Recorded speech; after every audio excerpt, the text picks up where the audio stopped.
Müharibələrin başlanması bir çox hallarda tez ərsəyə gəlir və təbii ki, buna səbəb maraqların toqquşmasıdır. Amma o ki, qaldı müharibələrin, münaqişəli vəziyyətlərin, kolliziyaların dayandırılmasına bu çox uzun sürən və ağrılı bir prosesə çevrilir. Və burada da maraqlar öz rolunu oynayır. Çünki heç kəs başqasına güzəşt etməyə hazırlıq bildirmir və digər tərəfdən də əgər müharibələr meydana gəlirlərsə, deməli, kimsə onlardan nəsə umur.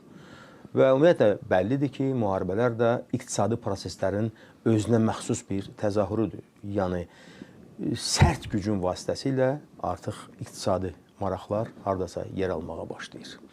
Amma indiki dövrdə biz görürük ki, qlobal vəziyyət son dərəcə gərgin, turbulentdir və əgər müharibələrin artıq nöqtəsi vurulursa, deməli, bu işdə biraz tələsmək lazımdır və nəhayət çalışmaq lazımdır ki, artıq heç bir risklər onları yenidən eyni vəziyyətə gətirib çıxarmasın.